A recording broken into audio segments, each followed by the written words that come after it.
5ই August যখন এই যে হাসিনার সরকার আমরা টেনে নামাতে সক্ষম হলাম, তারপরে 6, 7, 8 আগস্ট ভারতের ফরেন পলিসি, ভারতের ফরেন সেক্রেটারি জয়শঙ্কর বাবু সে কি কি ধরনের কথা বলছিলেন, অনেক নরম সুরের কথা বলছিলেন।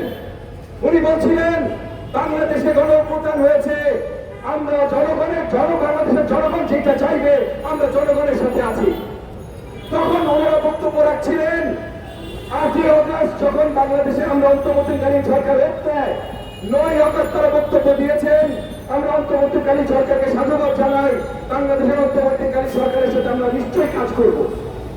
একই সাথে যখন হাসিনা তাদের মাটিতে এইটা নিয়ে আমরা প্রশ্ন করেছিলাম বা বিদেশি গণমাধ্যম প্রশ্ন করেছিল, তারা বলেছিল যে বাংলাদেশের লাল পাসপোর্ট নিয়ে এসছে, আমরা বাংলাদেশের লাল পাসপোর্টকে সম্মান জানিয়েছি। কত সূত্র বুঝতে পেরেছেন যে বাংলাদেশের সাথে তারা সম্পর্ক ভালো রাখতে চায়।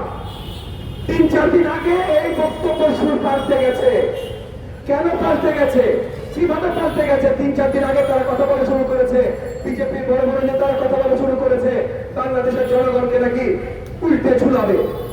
এই ধরনের আরো নোংরা কথা যেগুলো আমরা মুখে আনতে পারি না, এই ধরনের নোংরা কথা তাদের সরকারি দলের বড় বড় নেতারা উচ্চারণ করছেন। এই যে ভাষাটা পাল্টে গেছে, কেন পাল্টে গেছে?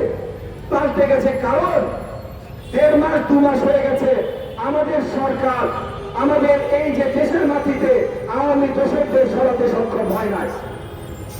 আমাদের সরকার স্টেবিলিটি এখনো সঠিকভাবে আনতে সক্ষম হয় নাই।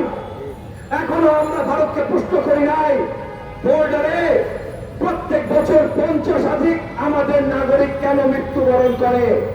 মৃত্যুবরণ তো করে না ভাই, তাদেরকে খুন করা হয়। খুন কারা করে?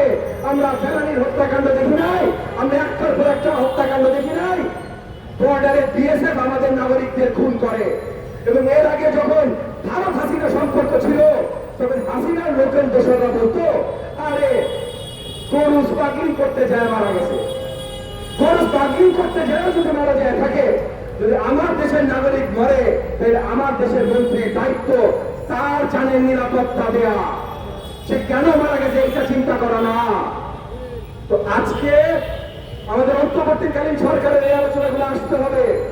আমি আপনাদের কাছে আবেদন জানাই, মাছ কি রপ্তানি করেছে এটা নিয়ে আমরা বড় আওয়াজ না তুলি।